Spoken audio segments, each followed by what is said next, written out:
late. I'm going to be the timekeeper again, as discussed at the previous board meeting. We're going to try and stick to these times, so please be concise, and then save your questions for in the end, and then use the questions box in a GoToWebinar for asking questions. I think that would be great.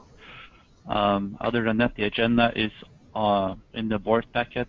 We're going to do an operational update as usual, then quick updates from the different board committees. I'm going to talk a little bit about DrupalCon Latin America, an update on the elections, and quarterly working group updates. I believe that is it. That's it. And then we're going to have an executive session as well. I don't know if we did a roll call to see if everybody's here. Yeah, we did a rolling roll call. I think, Elise, did you feel like you got everyone? Yeah. Angie just joined, so. Yeah, I think everybody's got it. Right. I think we're good. Right. Then we're good to go. It's all yours, Holly. Thanks. Well, hello again, everyone. I literally feel like every month we just did this, but we're glad to be back. So in this month's board meeting, we're reviewing the month of February here. So I just have some updates to share with you guys. Bless you, Donna. Thank you. She's allergic to the half-hour time zone. So some new news. This is not actually February news, but just to let everyone know, we did have 3 new folks start with us on Monday morning. They've all been coming back, so we're really thrilled about that. So Brad Fields has joined the marketing team as a content manager, so he's working really closely with Phil Boulbar and Joe on our content strategy for Drupal marketing. Tina Cross joined us. She is our DrupalCon coordinator. So the DrupalCon team is now whole and functioning again. And not that they weren't functioning, but I mean. Want to rephrase? Let me walk that back. Okay. They are soon to be at 100%. Quick question. Yeah. Sorry to interrupt. Is Jeff Walpole on the call or not? No. No? Okay. He's texting me that he's having trouble to join. So anyway, Keep going. I'll help him debug. Thanks. Appreciate that. So Tina Cross has joined us, and then Matt Sagawa has joined us as our Chief Financial Officer, and that is an exciting new role at the organization. Brad's role is also new. Hoping to help us push our financial reporting into the future, help us have better tools for forecasting and being more forward-oriented, and also overseeing the HR function under his CFO role. So 3 new folks here, and that is definitely taking up a lot of time this week, but let me go ahead and get back into February mode. Lots of great community stuff in February. So we held 3 Meet the Candidate sessions for Drupal elections in the month of February. We had over 100 people across those 3 different calls, which is really fantastic, with lots of questions from the community. And I just want to underscore, it's been so great to have so many folks in the community engaged in the process, both as candidates and as participants. In terms of being on the call and asking great questions of the candidates and the folks that are helping to promote elections over Twitter, etc. It's been really great, and we'll see a little bit more about that later. We also held a DrupalCon last month in Bogota, Colombia, so DrupalCon Latin America. And we'll have an update on that later, but I just want to point out that it was such a great bump in the community participation from Latin America coming out of that con, so we hope that we see lots more of that going forward. And Drupal jobs, just another highlight, had its best month yet in February. We had 118 posts on the site, $12,450 of revenue. And we were able to roll out 2 new features in February. You can now get an email subscription to new jobs, and you can get them as an RSS feed. So that really helps the job seekers, find the right thing or know when jobs that relate to them come onto the site. So that is good. One other note about February is that we are looking to push our metrics reporting into a new place and make it more usable. So we have begun using a tool called Simple KPI. We're building out dashboards around all of our programs so that you can see those metrics at any given time. We'll make these publicly available in the end when we feel like we've got the right mix of things. This month, Drupal.org got all of their data in, and we'll be rolling it out across the programs. So in the future, the board packets will not contain every single metric every month. We'll have these dashboards that you can reference separately, and we'll use the board packets to raise issues that we need to talk about. Does that make sense? Yep. Okay. So that's the plan with that. Just want to point it out. A couple of other quick updates. On the DrupalCon side, we'll get more on Latin America, like I said, later. LA is in full swing, and this week, Amanda Gonzer on the con team is getting out the messages to folks whose sessions were accepted and then sessions that were politely declined as well are going out, and we'll have all the sessions up on the site next week, which is always an exciting week in DrupalCon history. Also, Early Bird ends next Friday, 27 March. So that's a big time for us in ticketing. We see a big percentage of overall con tickets happen in that week, and in particularly on the last day, which is, I think, a great explanation of human behavior. So that's going to be a really big week for us. It's been very tough to gauge where we are at in ticket sales so far because the con site launched later than we launched DrupalCon Austin, for example. But after we get through the early bird date, we'll sort of have a more apples to apples look and know where we're at. One other quick note about LA is just one of the things that you know that we do is provide blocks of rooms at hotels at a discounted rate for folks that are attending the Drupal cons. And I just want to point out that it's important for folks to stay at those hotels because it is part of how we get a deal with the convention center and the other resources that we use. And all of our pricing is tied together around those. And not staying at those venues does have could have financial consequences for the show. Again, Early Bird Week is next week. We think that a lot of pickup at the hotels will happen around that same time as well. But just we've noticed more and more big blocks of rooms going to other hotels, particularly like sponsors and whatnot. And I just want to encourage everyone to really look at the hotels we're staying at.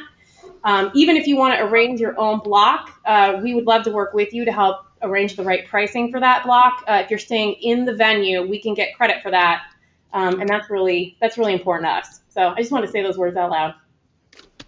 Holly, just a question on that. I haven't looked this time, but quite often the official hotels are really pricey. Do we work to put budget options in the mix? We do. Yeah, we have one that actually has a fair amount of availability right now that's aimed at more the budget traveler, the student budget level. And so there are rooms for about $120 to $130 a night, which is super competitive for Los Angeles. Right. It's still a lot. But yeah, cool. Thanks. Yeah. So we do try to provide a mix of hotels, in terms of pricing and amenities and all that good stuff. Couple quick things on Drupal.org. Just to let you know, there's a big step forward on the first area of the roadmap, which is streamlined account creation. Streamlined account creation. So there were lots of improvements to account creation process in February that were rolled out. We think we've got a good process now that is more useful to the user. Also is going to get us better data about that user, and is also going to keep the robots out. Sorry, robots. We also added newsletter signups as part of the process now, and so that's great. We're starting to integrate more of those communication channels with our community on Drupal.org. In fact, this Thursday we will send out the first issue of the newly revised Drupal newsletter that has not been sent in like 6 years. Wow. Yeah, and we're really excited. We have a great partnership with Bob Kepford, and we're working with him in basically, what's the word I'm looking for? Syndicating, yes, the Drupal, the weekly drop content there. So we're really excited about that. We also got issue comment attribution launched. That actually happened in March, but I'm sneaking it in because I want to say it out loud. We did a lot of work on it in February, and it launched. It launched in March, and we've definitely been watching folks and how they're using that at this point. So. Right now, people have been actually going back in time and applying attribution to comments from the past as well, which has been interesting to see them do that. But according to a data poll this morning, we've had 47 employers attributed over 1,098 times. Wow. So it's starting to go. Is that for core or is that for contrib as well? It's for all projects. Yes. All issues. All issues, all projects right now. Yeah. And do we know if that's in for D7? Can we look at it that way? D7, D8. We could if we did some additional querying specific to the category of the issue. So there's some specificity we could add there. That would be great. I know a lot of the attribution in the first couple days was actually in the issues that were related to adding the feature. So I would say, a good chunk of them are all around that. Right now, Drupal Association is in third place overall. I'm just going to put that out there. We've been attributing a lot. Mm-hmm. Well, that's funny. Good.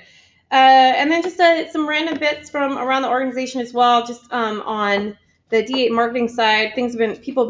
We've still been very focused on highlighting what can be done to help Drupal 8 get to completion. Jess Mirbo's graph from her blog post a few weeks ago has been really helpful, and that message has been very popular with folks, so that's great. On the revenue side, we launched the Perfect Audience Extension product on Drupal.org in the month of February.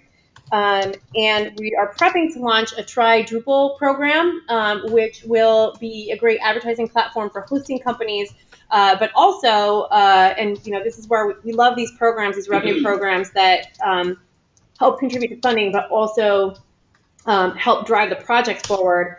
This should also be a place where we can actually help drive Drupal adoption as well. So we're really excited to get that launched shortly. Should see that in the month of April. We're running just a time check that we're officially almost out of time for this section. Totally perfect. So I just closed my notebook. I have no more words to say. Awesome. Any questions? No? All right, let's move on to the board committee. Great. Let's start with the revenue committee. And I need to just open up Megan's microphone, so give me 1 second to do that. Okay. Megan. Hi, can you hear me? Yep. Awesome. Okay, well, I can make this short. And the Revenue Committee did not meet in February, but we did put out just an update that I can share with everyone. There's just some really great highlights that the D8 Accelerate fundraising campaign, first phase of that kicked off thanks to the board members for being anchor partners and for the others that joined this initiative. And I'm sure there'll be more about this coming soon, but it's really exciting. And also our co-marketing event, we're going to have 2 this fall in Europe. Sponsors are going to be coming with the Drupal Association to 2 events to market Drupal. And we've started sponsorship sales for that, and we've gotten some really strong pickup, and really excited for that. So you'll be seeing us at DMEXCO in Germany and Festival of Marketing in the UK. So we'll have some more updates on that initiative in general, but so far it's looking really great. And Megan, what were those 2 events in Europe? DMEXCO and Festival of Marketing. New Mexico. Sorry, I have a little cold. So DMEXCO. I think I got that one right. DMEXCO. That's all right. I'll get it later. Sorry. Okay. And then also we're just keeping an eye on well, right now, as we focus on DrupalCon LA ticket sales and sponsorship, we're also keeping an eye on the Drupal jobs in the supporter program. That was just a little soft in February, but we've been working with our new lead generation role, which has been filled by Phil Bulbar, and looking to see what we can do to really increase our pipeline there and get that back on track. But other than that, things are looking really good, and we're excited to work with our new CFO, Matt, where we're going to be modeling our revenue growth, and really excited to have his expertise on staff and to start working with him. Thank you, Megan. Governance?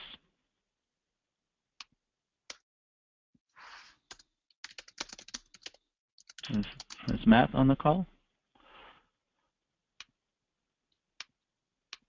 He was. Guess not. Have you enabled this mic? Yep. Maybe it's his mic. No, well, I did Okay. enable his mic. Okay. Well, let's move on to finance, and then maybe circle back to Matthew if he's online. Finance Committee met last Friday to review the January and February financials. Nothing major to report. There's some work that needs to be done that continues with respect to getting a merchant account in Europe for us directly. There have been some delays on that, but nothing that should impact our ability to do the next European DrupalCon. There's contingency plans in place. Also of note, the DA team was able to close the February financials on time, which was awesome. It's a huge improvement, and so big thanks to Chris and Leslie and Elise and Holly for doing that. So we reviewed January and February. No big concerns. It was our last meeting without Matt, so we're really excited to have him join us on the Finance Committee too. Awesome. I'll go next as the executive committee. So we have been working on Holly's performance review, and Holly has also been working on hers. I think we're pretty close to wrap that up, but we have to do a little bit more work and then deliver the performance review. Let's go, and that's it for the executive committee. Let's move to marketing and then see if Matthew is online for governance.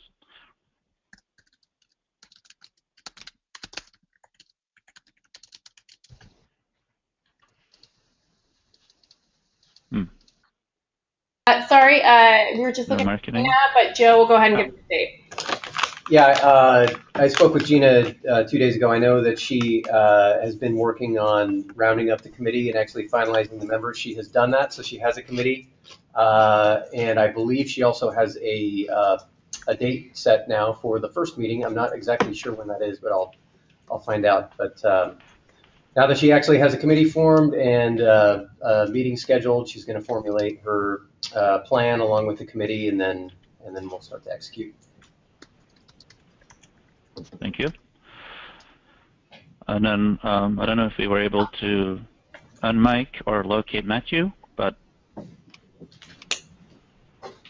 oh, he must have rejoined. Okay, hang on. I'm unmuting him, hopefully. Matthew, you want to try one more time? We must be having technical difficulties. I will say on his behalf that he did send an email out today to follow up from an item we've been talking about for a while. So if you want to check your email and respond, that would be awesome. He just IM'd me saying he's muted, so I don't know. I opened his microphone, but it's just then his mic disappeared. So it looks like we're just having some tech difficulties. Right. Yeah, he did send out email. Take a look at the document. What? That's Samir. That was Samir. Oh, I gave that. Get those notes down. Make sure you get those. Could not hear. Yeah. But I'm not sure if we have enough time to actually look at the document and vote on it. Oh, I think we said that we could handle that offline, because we discussed it publicly, and then we figured we could wrap it up via email. Okay. That works. Any other questions on any of the committees? Updates? No, from my Was it a question, Samir? Wasn't sure. That was Sorry, you're cutting in and out a little bit, at least for me. Didn't sound like it. The update from the governance committee. All right, thank you. All right, well then let's move on to the DrupalCon Latin America rep. It's a 15-minute presentation. Awesome. Rachel. Yeah. And are you actually going to wrap it? I am. I'm going to freestyle rap it.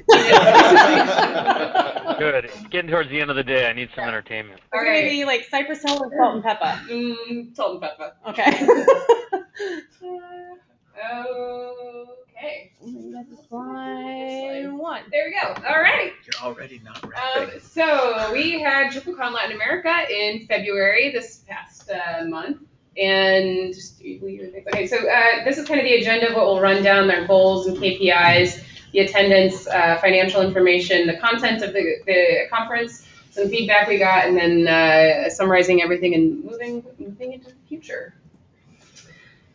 So going, our goals obviously for DrupalCons are to grow and strengthen the community, accelerate the project, promote Drupal as a market it as a platform, and generate funds to further community program work. So here are our KPIs related to DrupalCon Latin America. In the center column, you'll see what our goal was, and in the right, I put in what our actuals were.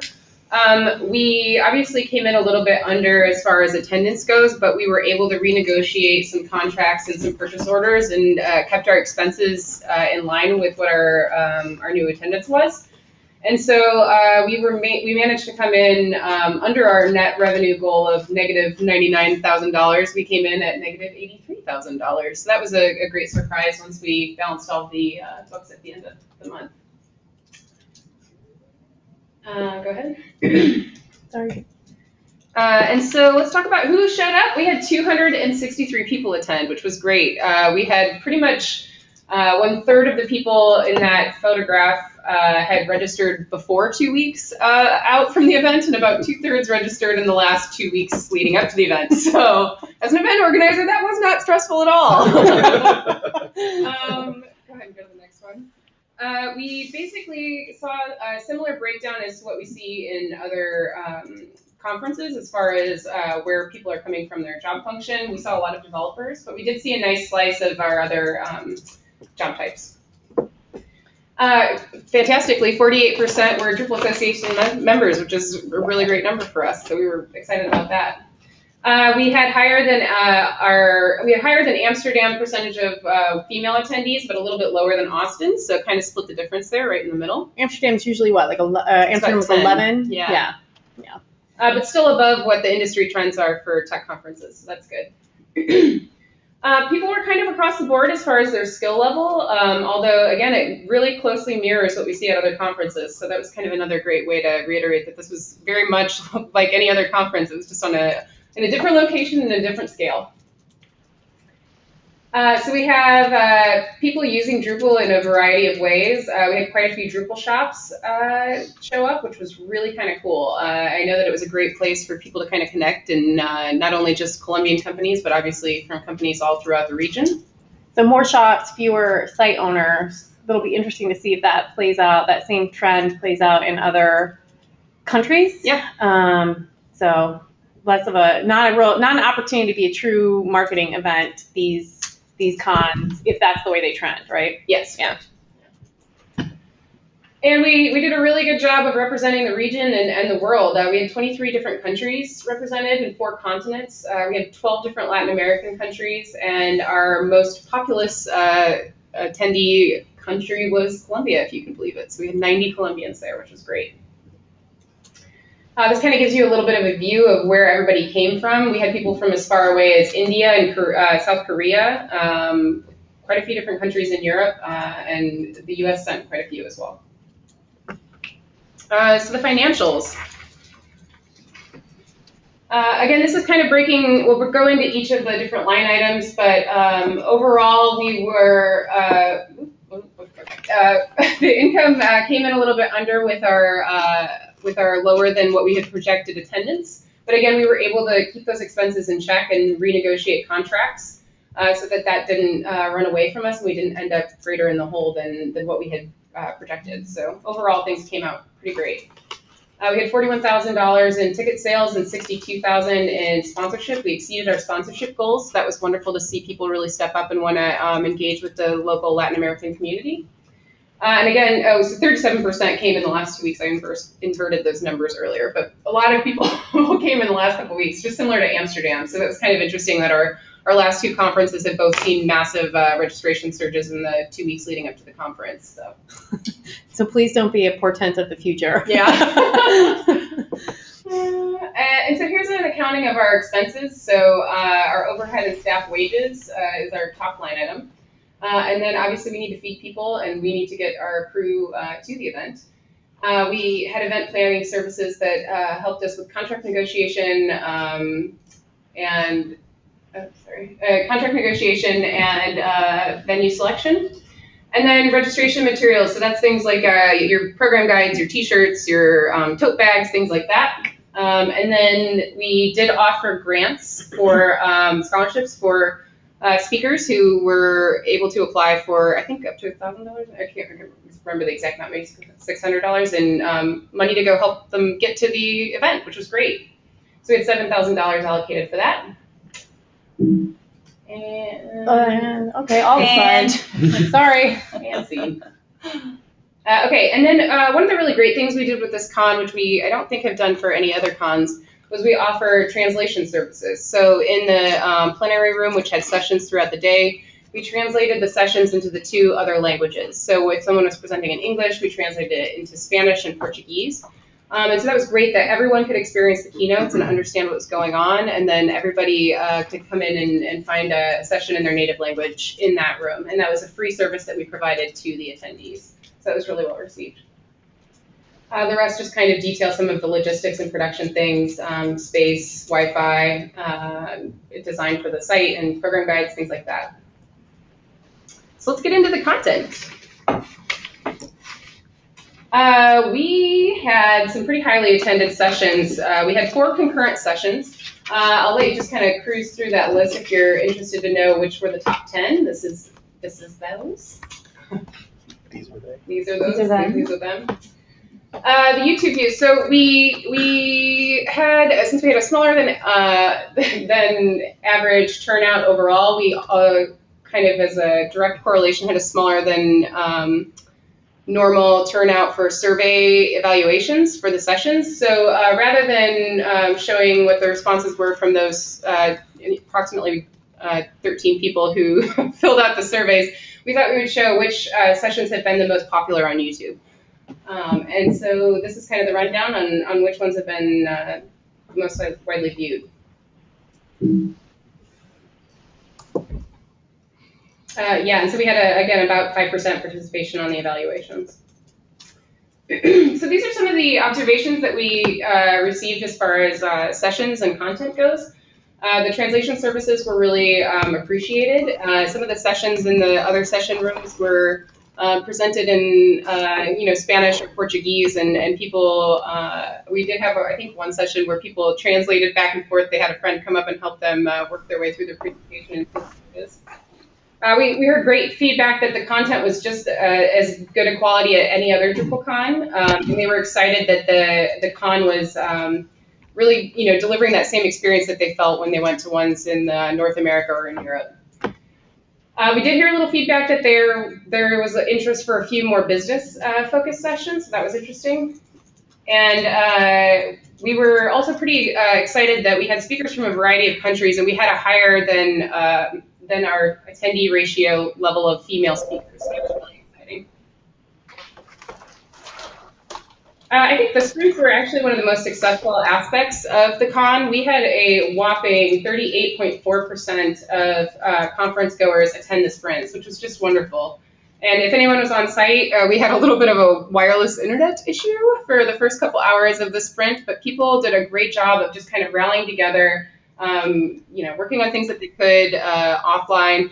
And once we got that Wi-Fi back up and running throughout the whole building, people were just off and running. And it was just a really great turnout and a really fun day. We had to kind of help people leave at the end of the day because we needed to let the hotel staff go home. So it was a really great day. We had a lot of feedback that people really enjoyed the size of the con, so it was a little bit more of a personal feel. There wasn't quite that overwhelming crush of people all around you, and so it kind of fostered a little bit more of that, developing those personal connections with people that maybe they haven't met before or hadn't been able to come together quite like this before in Latin America. So some of the feedback that we got from the surveys, so the top 3 reasons for people to attend this con were personal networking, the session content, and then there was a tie between business networking and speakers. The one thing that exceeded expectations was personal networking. And ironically, we had 3 people say that they were not able to find a job and 3 people say that they were not able to hire for a job. So I think we should find those people and connect them.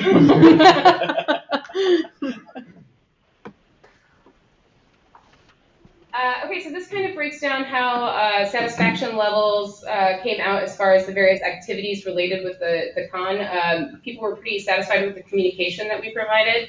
They really enjoyed the networking and sessions and loved the keynotes. And the sprints were really something that we got a lot of really great feedback about the sprints. The least useful was BOFs. I think that was kind of something that wasn't maybe emphasized in the right way or was something that wasn't promoted enough.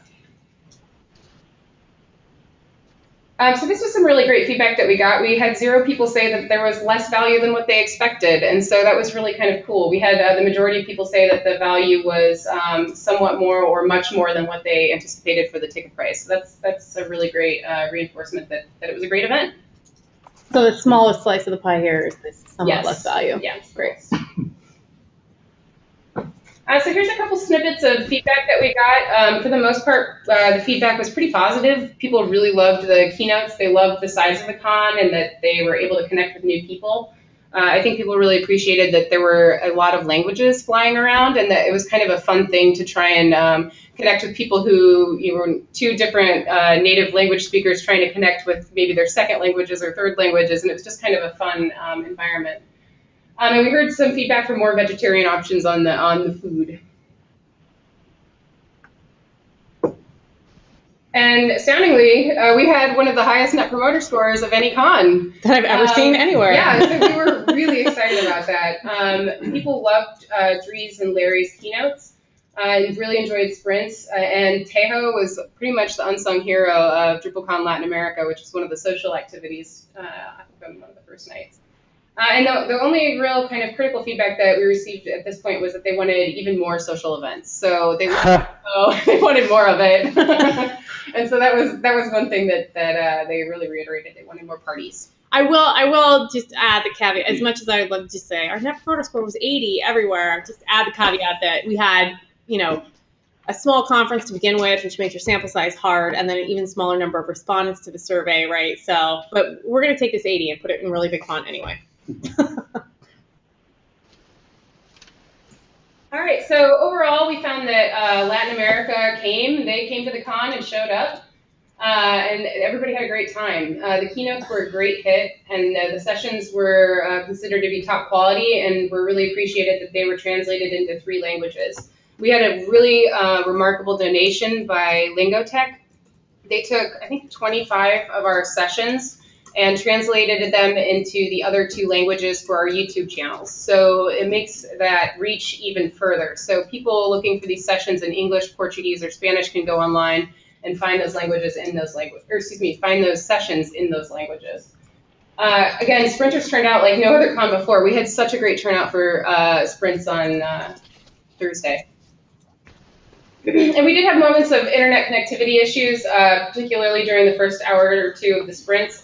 Overall, the Royal Park worked really well for our needs. It was a little bit of a fun layout as far as getting from one room to the other, but the staff there was really helpful. And I think internally we found lots of learnings that we can take away for our next DrupalCon in an emerging market. Things that we can pull in as far as internal planning, but also community engagement and making sure that we are just kind of tightening things up as we continue to grow this program. The end. Awesome.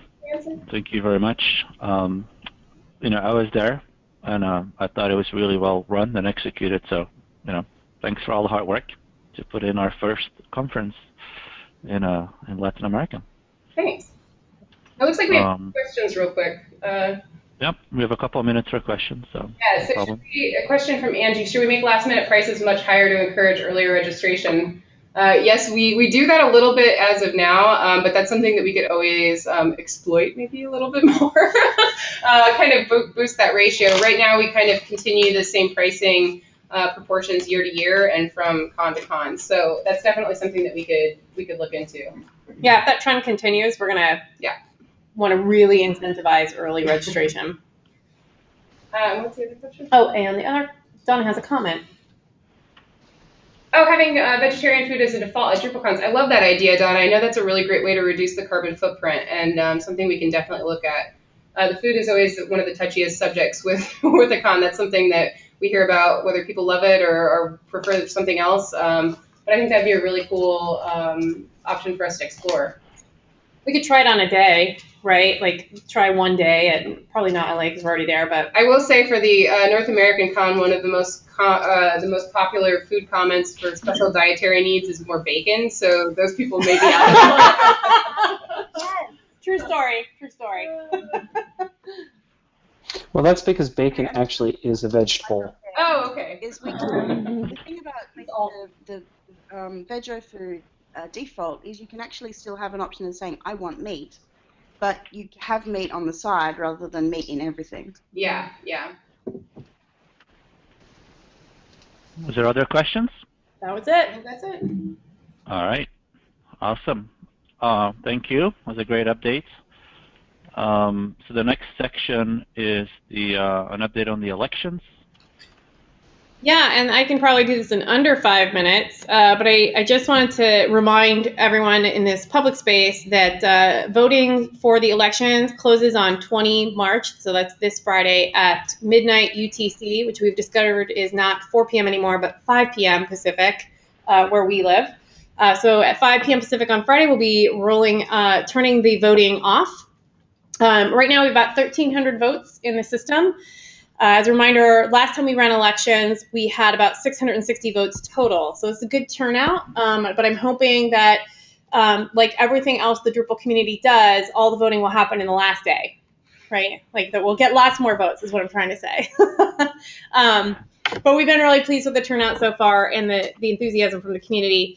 And just as a reminder for the board, once we turn voting off, we will go ahead and run the data through the OpenSTV software to determine the winner, and I'll be sending that to you via email for you to ratify so we can make the public announcement on 25 March. Any questions about that? Easy peasy. All right, awesome. All right, next up is updates from the Drupal.org working group. The content working group, the software working group, and the infrastructure working group. We're going to get 3 quick updates. Sorry, did I not say that? So we're going to get updates, and then let's save all the questions to the end. Okay, the format's going to be a little bit different. The format's going to be a little bit different today due to coming off of basically being the first quarter of the year. Not all the working groups were ever able to meet multiple times and prior to this meeting. And so what we're doing is we're actually combining it as a kind of a single update from all the working groups. And George and I are going to tag team this so that everybody gets a little bit of staff and a little bit of working group participation here. So this is the current working group breakdown, just as a reminder to everyone who sits on which working group. And as a kind of a quick review of what was done in the last quarter, one of the big priorities in the last quarter was to take a look at charters and go through those and do some reviews and recommendations. We'll go through that in a little bit more detail here in a few slides. We also had our second quarterly working group meeting, and that was a very successful meeting. We were able to review the content model from the content strategy project. and more information from that is going to be shared here in the next couple of weeks. But it was a good opportunity to get great feedback from a variety of working groups. And then we also did a little bit of pre-planning in that meeting to talk about what we want to do during our DrupalCon Los Angeles working group half day. So when we have that face-to-face time, being able to take as much, to get as much out of it as possible. So the quarterly working group meeting, one of the things that came out of that we talked a bit about was that we really need to communicate and prioritize possibly with all the working groups. We invited the documentation working group and the technical working group to the February all working groups meeting. We had representation from the technical working group there. We also have representation from the community working group in the form of members that are on the content working group and on the software working group. And we talked a little bit about how really we should probably include the security working group in that invite as well, because if we're really going to hit the group of advisors who can give us the best input about the features that we're going to prioritize, we really need to extend it out to this larger group. Part of this came from kind of a conversation of when I started, the scope was to strictly work with the Drupal.org working groups. And what we've seen in practice is that actually created a bit of a rift between some of the working groups who didn't have an opportunity to feel involved. So one of the steps that we've taken is we've intentionally reached out, and myself and Tatiana have been attending the documentation working group to hear their needs and integrate that into the prioritization process. It's not too late, but there was definitely some hard feelings around how long it took to bring them into that conversation. And one of the things that was a clear takeaway from this is that the content strategy project as a whole would have benefited from earlier involvement, particularly from the documentation working group.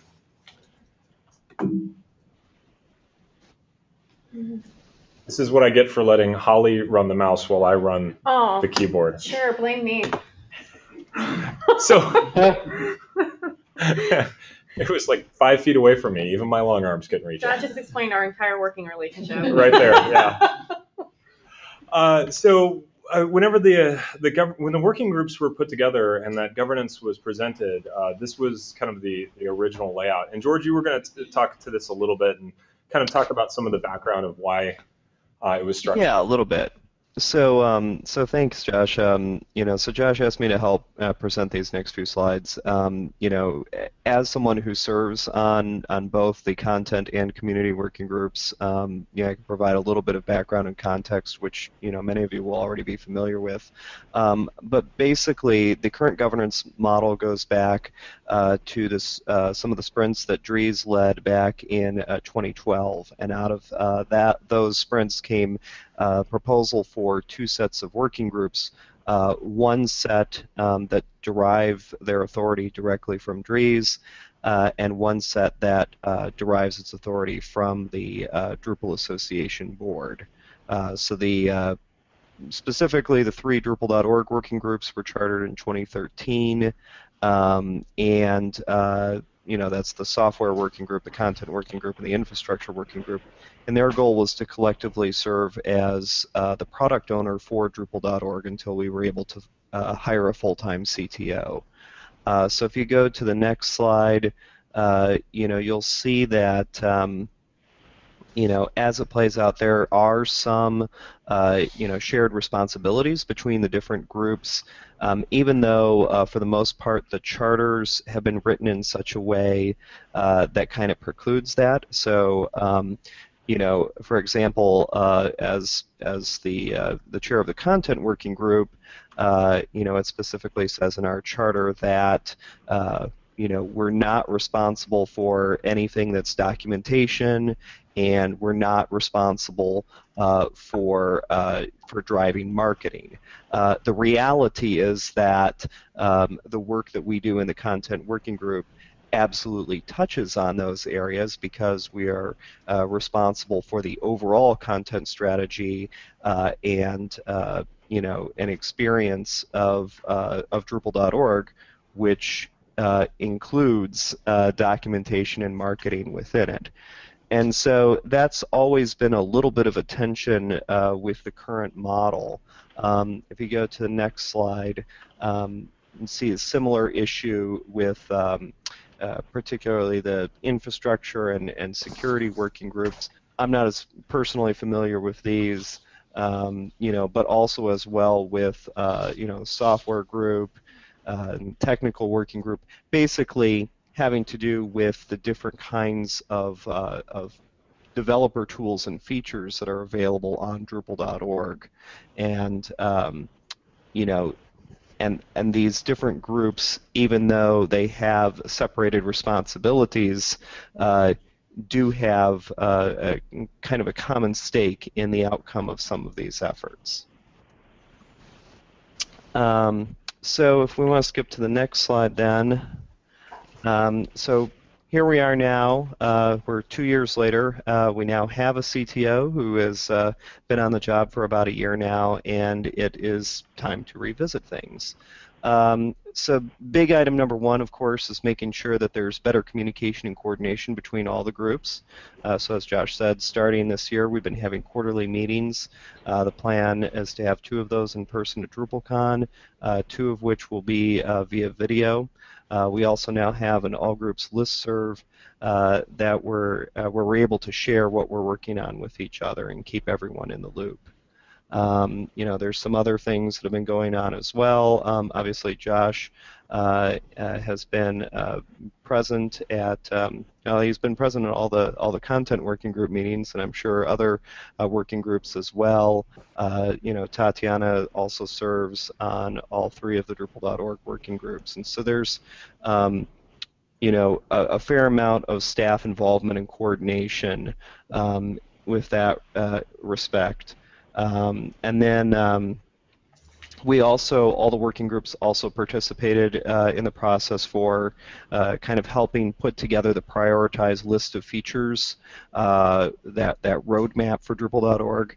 I think that process probably needs a little bit more refinement, but it is definitely an opportunity for all of us to work together and sort of validate that we're all on the same page.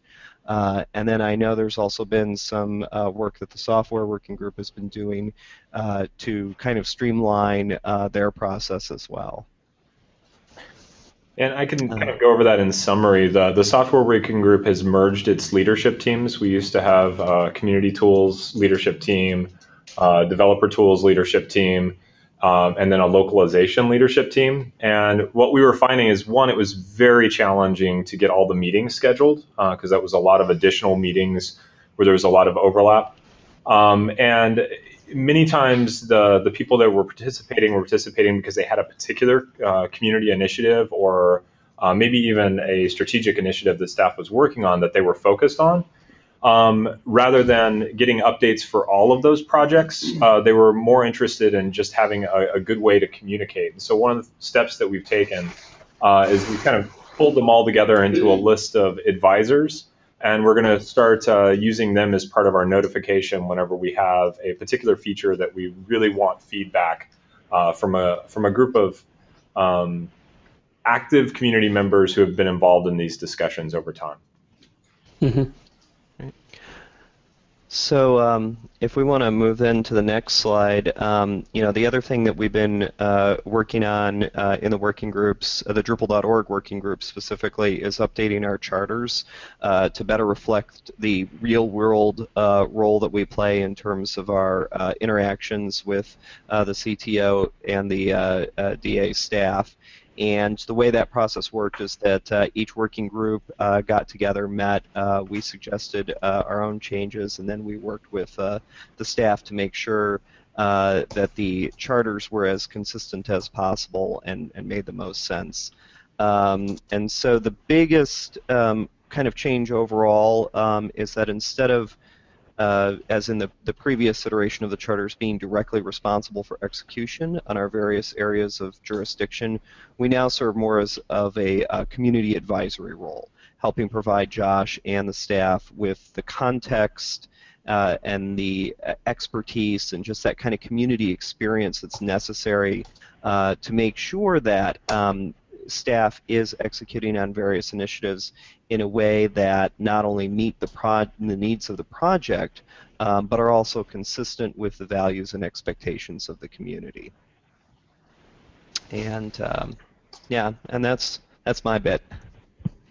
For next steps on the charters, one of the requests that we're making to the board is that you review them between now and the next board meeting. If you provide us feedback during that time, we'll work with the working groups during our next working group meetings to incorporate that feedback, and then we'll put them forward for a vote in the next board meeting.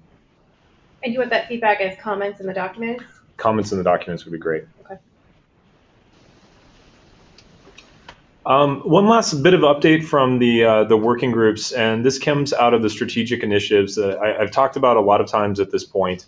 What we've realized is that we've actually had a little bit of, I won't call it scope creep, but I will call it an expansion of really what we are working on and wanting to recognize that. So we're going to be updating the roadmap to kind of show this expansion and to describe it a little bit more.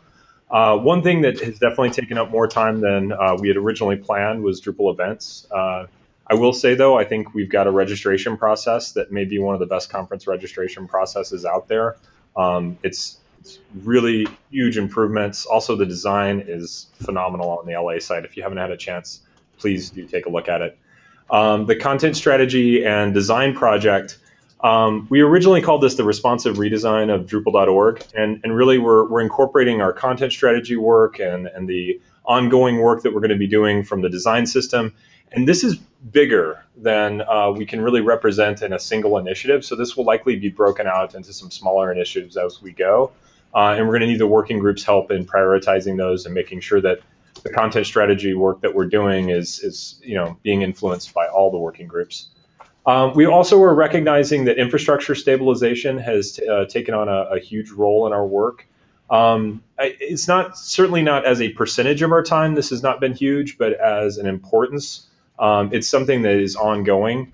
We're trying to, whenever possible, give ourselves independence from the OSL services, and that's so that we have the most flexibility in where we host any given service. So a good example of this would be the migration off of Mailman mailing list to the MailChimp newsletter service. We can get a better quality of service, better reporting.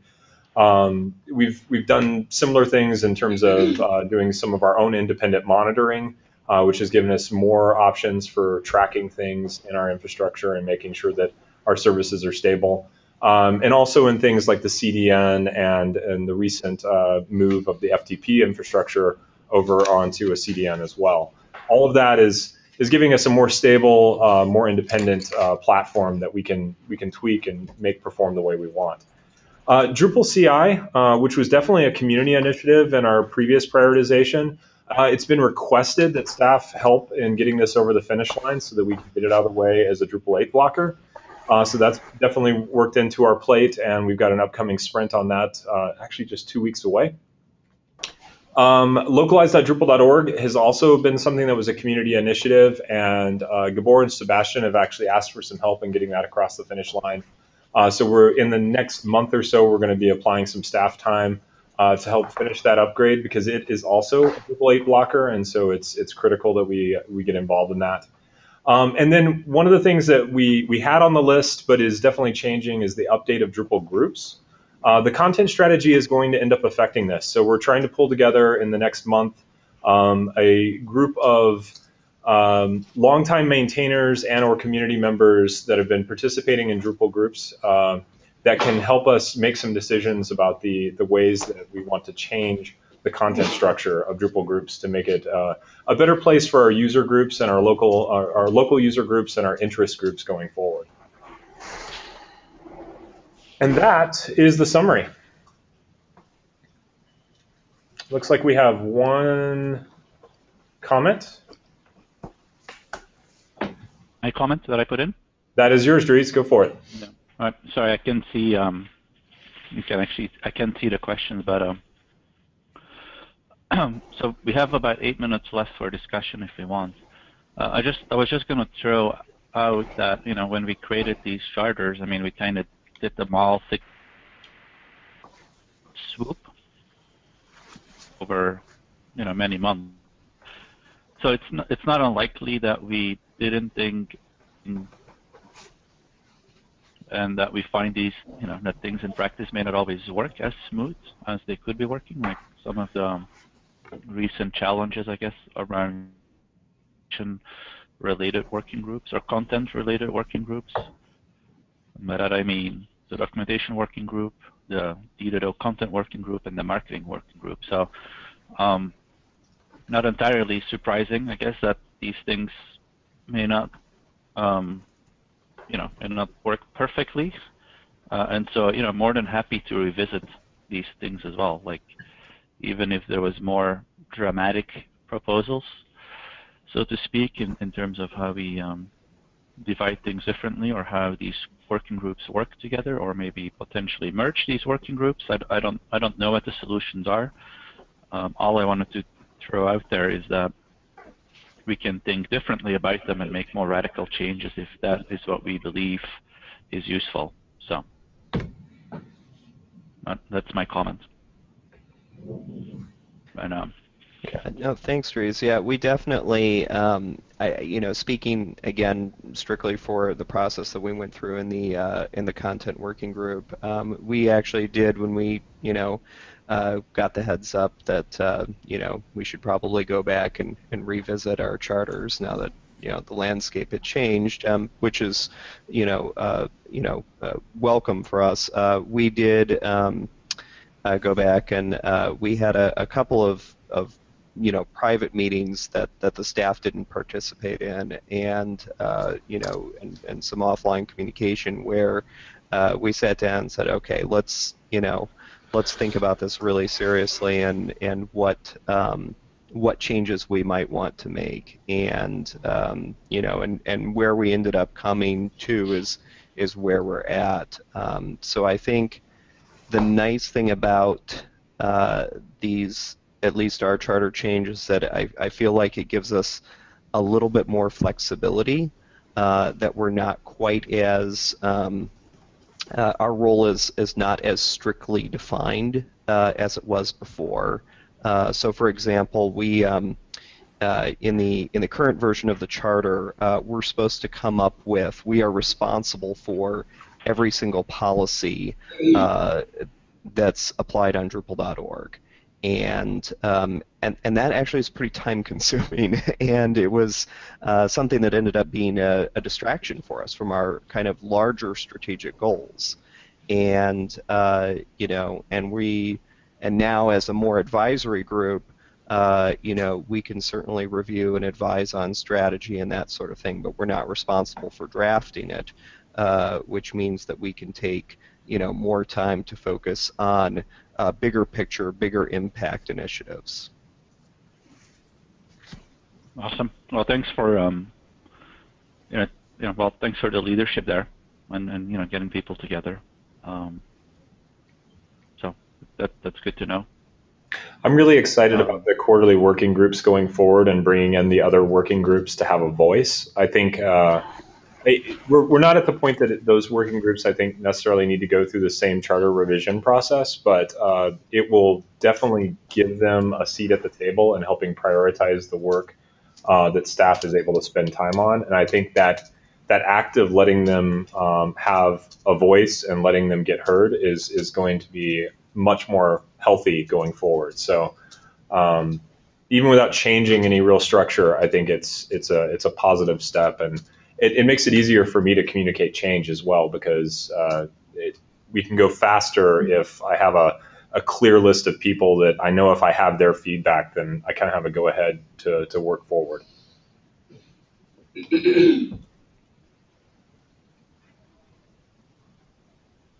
Awesome. And are you guys gonna are you gonna submit updated charters for us to review? Is that what will happen next? In this slide deck, if you move back to the Drupal.org working group charters, those three are links that take you to the software working group, the content working group, and the infrastructure working group charters. You will notice that they are written very similarly, which is kind of awesome, given that they were actually written separately.